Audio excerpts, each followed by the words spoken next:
Seguimos leyendo el capítulo, la carta a los Filipenses, y leemos hoy el capítulo 2. Quisiera llamar la atención sobre una frase que se encuentra al inicio de la carta. Bueno, como ya han oído y hay que acostumbrarse, una carta llena siempre de sentimientos, ¿verdad? De palabras muy bellas, muy unidas al corazón. Y dice la traducción que tenemos: sigan trabajando por su salvación con humildad y temor de Dios. La traducción española dice con temblor y con temor. Sigan trabajando su salvación con humildad y temor de Dios. Y ponía yo una imagen allí de pregunta, porque si hemos seguido a San Pablo, algo de lo que cambió en la mente de Pablo hasta el momento fue entender la salvación como un regalo, como un don. Recuerden que creciendo él en el fariseísmo, creciendo él en el judaísmo, la salvación, había aprendido que la salvación era una consecuencia de los actos de él. De alguna manera él se ganaba la salvación. Y el cristianismo, Cristo le abrió, y está a lo largo y ancho todas sus cartas, el tema de cómo la salvación es un regalo, cosa que hay que insistir antes y había que insistir ahorita en la actualidad, porque de pronto algunos todavía no entendemos que la salvación es un regalo.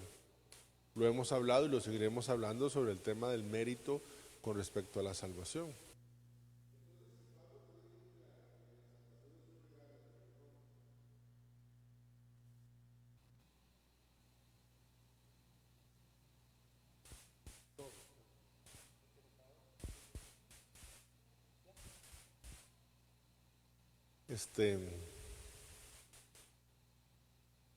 Ya no sé.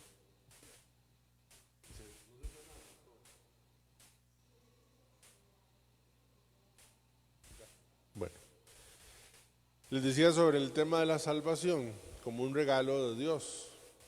Entonces venía la pregunta: sigan trabajando, dice, por su salvación con humildad y con temor de Dios. ¿Por qué entonces sigan trabajando por la salvación, por su salvación, si la salvación era un regalo, como había entendido?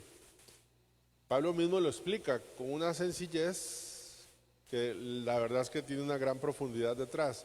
Dice él, siguiendo: pues Él es quien les da energía interior para que puedan querer y actuar conforme a su voluntad. La teología nos enseña a nosotros que nosotros tenemos una gracia, o existe una gracia que se llama la gracia operante.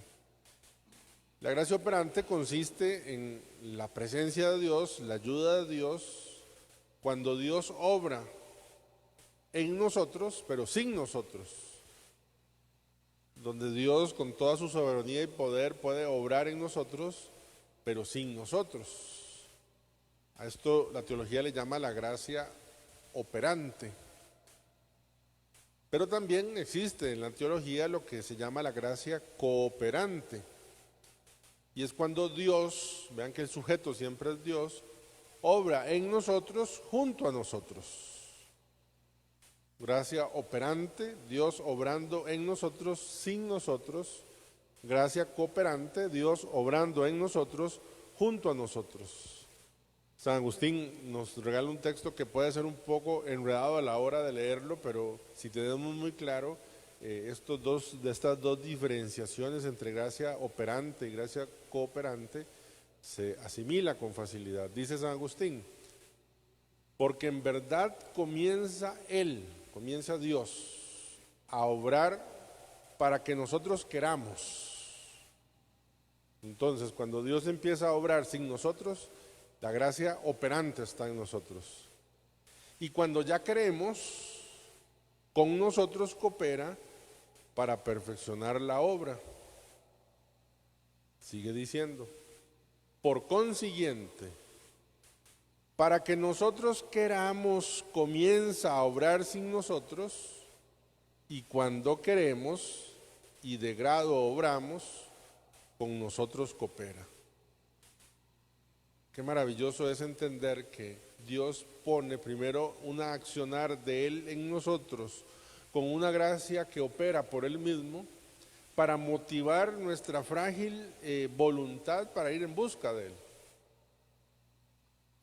Por eso entiende San Pablo, que tal vez no articuló como lo puede articular Agustín o después Tomás de Aquino, entiende que obrar por la salvación, el trabajo por la salvación no consiste en conquistar la salvación como él lo había entendido en un judaísmo que había vivido, sino en ser dócil a ese accionar de Dios dentro que debe corresponder a lo que Dios está haciendo.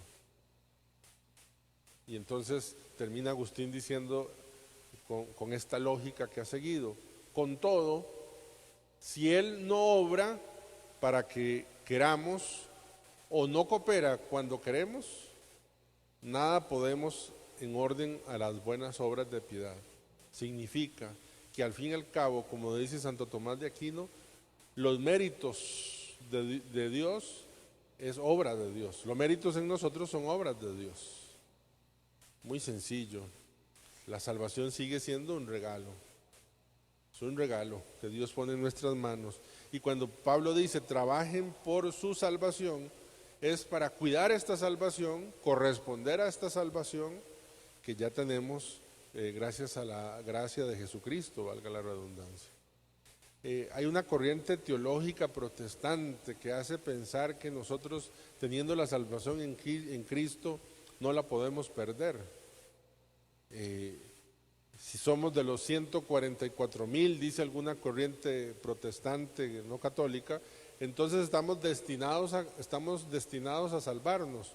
Algunos pastores utilizan condenados a salvarnos. Efectivamente, Cristo ha querido que todos los hombres se salven y lleguen al conocimiento de la verdad. Mas esa salvación se vuelve una responsabilidad nuestra a la hora de corresponderla. Así pasa porque es el amor y el amor es libre. Creo que es muy importante, aunque parezca un trabalenguas, reconocer que la obra de Dios actúa en nosotros, la gracia de Dios actúa en nosotros, por una parte sin nosotros, pero después quiere motivar para que nosotros hagamos. Esto se vuelve muy práctico en la confesión. Es mi propia experiencia, no como confesor, sino como penitente, que yo visualizo que muchas de las cosas de las que de pronto estoy en una situación de arrastrando un pecado, cuando estoy sin la confesión siento como que no va a cambiar mucho la diferencia. No va a ser muy diferente si me confieso o no, pero cuando recibo la gracia de la confesión empiezo a experimentar una fuerza que, aunque me siguen costando algunas cosas parecidas o las mismas cosas incluso, siento la gracia de Dios actuando en mí. Y por eso la confesión frecuente es una gracia, porque conforme uno se va alejando desde el día en que recibió la gracia, se va acostumbrando a algunas situaciones que va permitiendo y que lo van a llevar al fin y al cabo al mismo punto del cual había confesado o se había salido.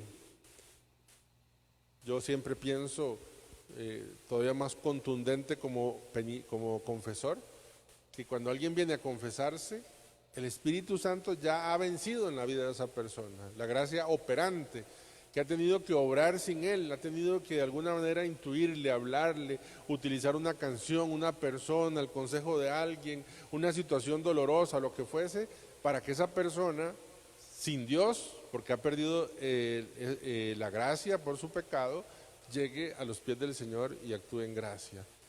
Parece un poco enredado, pero la verdad es que la práctica es más sencilla. Todo es mérito de Dios si nos dejamos guiar por su voz, por su Espíritu Santo. Dice el Evangelio el día de hoy, quisiera señalar alguna cosa. En aquel tiempo caminaban con Jesús una gran muchedumbre, y él, volviéndose a sus discípulos, les dijo, así empieza el Evangelio de hoy, y yo, meditando un poquito el texto, me quedé un ratito allí pensando. Imagínense la escena.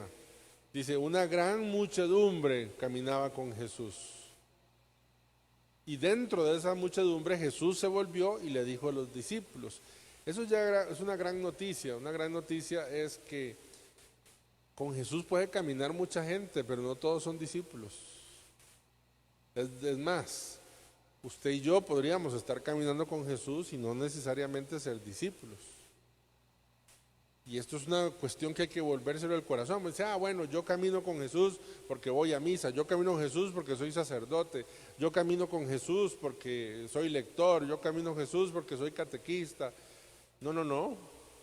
Vean que hay una muchedumbre que caminaba con Jesús y Lucas nos cuenta que se volvió y le dijo a los discípulos, ¿y qué les va a decir? ¿Cómo se diferencia o cómo alguien de la muchedumbre puede dejar de ser de la muchedumbre y pasar a ser discípulos? Ahí le dice, el que prefiera a Cristo antes de su padre, su madre, sus hijos, etcétera, ¿verdad?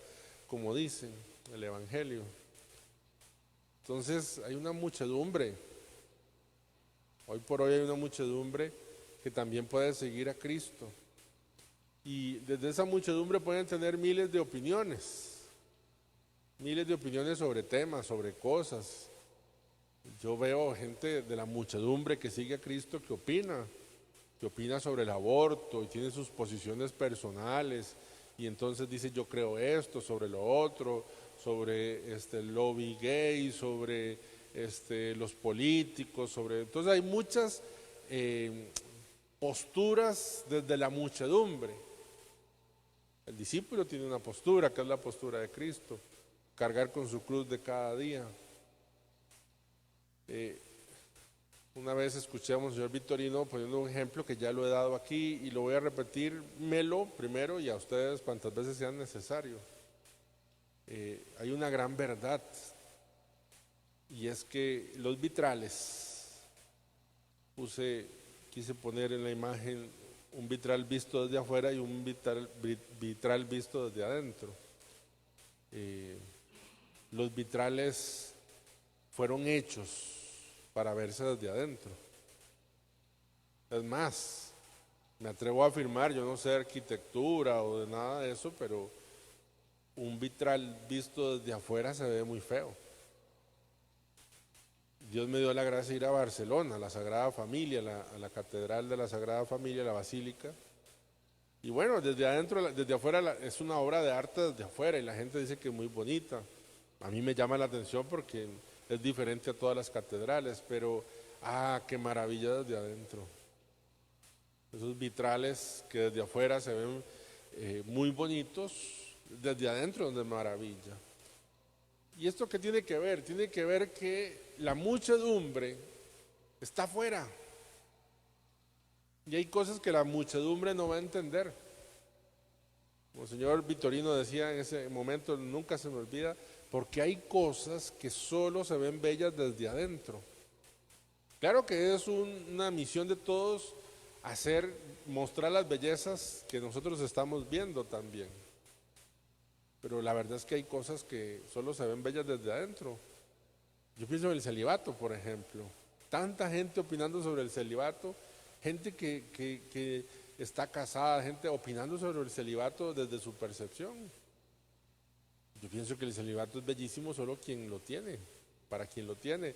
Para quien no lo tiene y de pronto desde afuera puede apreciar las virtudes y las bellezas del celibato, por ejemplo. A veces quisiéramos, o yo como sacerdote quisiera que la muchedumbre esté de acuerdo con las bellezas que solo se ven desde adentro. Y estoy de acuerdo que a veces nos juzga muy duro porque dentro de la muchedumbre solo se ven los vitrales desde afuera y a veces es culpa nuestra porque entre comillas esos vitrales no están limpios, los hemos ensuciado con nuestras acciones, con nuestras obras. Entonces al final es como una pregunta, ¿usted quiere ser de los discípulos o de la muchedumbre? Desde la muchedumbre vale cualquier opinión, desde la muchedumbre vale cualquier postura y Jesús lo sintió porque dice, viendo la muchedumbre se volvió a los discípulos y les dijo, si alguno quiere seguirme, si alguno quiere ser mi discípulo, y lo acabamos de escuchar, que se niegue a sí mismo, que tome su cruz, que no posponga a su padre y a su madre y a sus hijos. Ahí está la pista. ¿Qué decía el Señor? Dice, si alguno quiere seguirme y no me prefiere a su padre y a su madre, o a su esposa y a sus hijos, a sus hermanos o a sus hermanos, más aún a sí mismo, no puede ser mi discípulo. Y creo yo, lo afirmo, Hay gente que camina con Jesús desde la muchedumbre. Hay gente que camina con Jesús desde la muchedumbre y siente que eso es suficiente. No, no es suficiente. ¿Por qué? Porque cuando llega la cruz, que es lo definitivo de Cristo, entonces es más fácil ver si al final eran parte de la muchedumbre o si era parte de los discípulos del Señor. Este texto, el que no prefiere, vean que he subrayado el verbo preferir, yo lo he entendido siempre desde esta forma. Pensé en un ejemplo, digamos que había un niño jugando con su PlayStation, con lo que fuese, y en eso llega el papá que tal vez no había visto en algún tiempo o había salido lo que fuese, no importa. Preferir es dejar. Entonces, digamos, ahí está el Play, lo subrayo, y está el papá. ¿Qué ha preferido él? Ha preferido el papá. No es que ha despreciado el PlayStation, sino que lo ha puesto de primero. Y este texto de preferir, yo lo entiendo desde cómo ponemos la mirada. Hay quienes siguen a Cristo desde la muchedumbre, poniendo la mirada en lo que hay que dejar. Y cuando la verdad es que el discípulo, aunque realmente deja, su mirada no está en lo que deja, sino que su mirada está en lo que encuentra.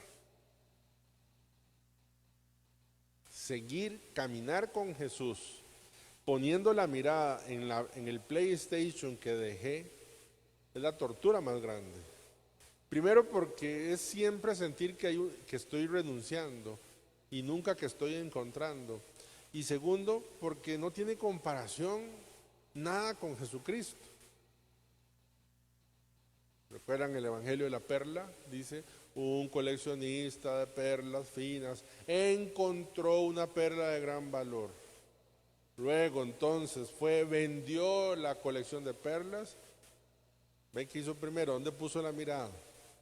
¿Puso la mirada en la colección de perlas que tenía que vender o en la perla preciosa que había encontrado?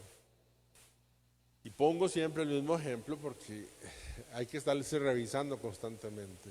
Si yo llego a declarármele a una muchacha diciendo, mire fulanita, viera cuánto la amo, viera qué enamorado que estoy de usted.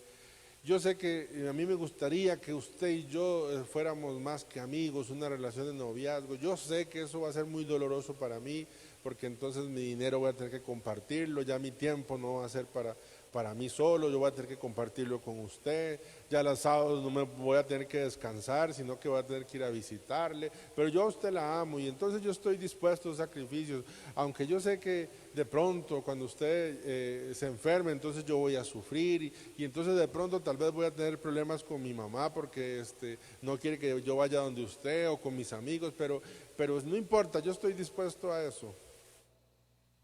¿Eso sonó a que ella era una preferencia o que era un problema? A mí siempre me ha parecido cuando la gente reza un poquito diciendo, Señor, qué difícil es seguirte, qué complicado, Señor, y cuántas renuncias hay que hacer por ti. Efectivamente, Jesús ha dicho, tienen que dejar a Padre, posponer, preferirme a mí, ¿verdad? Como lo hemos dicho. Pero qué tristeza es ser un cristiano que tiene la mirada puesta en el PlayStation que dejó y no un cristiano que tiene la mirada puesta en el abrazo del Padre que está recibiendo. Hoy Jesús hace dos preguntas, haciendo dos pequeñas parábolas. ¿Quién de ustedes si quiere construir una torre no se pone primero a calcular? ¿O quién que va a combatir un rey no se pone a calcular primero? A mí me encanta porque entre las cosas que Jesús tiene es sumamente radical. Pero Jesús no quiere engañar a nadie, nunca ha querido engañar a nadie. Y es lógico que no quiere engañar a nadie porque el amor no engaña. Oiga, el amor no engaña. Jesús lo dijo, lo dice constantemente, a mí me va a pasar esto, a ustedes les va a pasar esto, se los digo ahora para que cuando suceda no tengan miedo, yo voy a estar con ustedes. Estamos en una época donde pensamos que para que nos amen o para amar hay que engañar. Jesús dice todo lo contrario. Para amar y para que nos amen hay que vivir en la verdad. Porque el amor no engaña.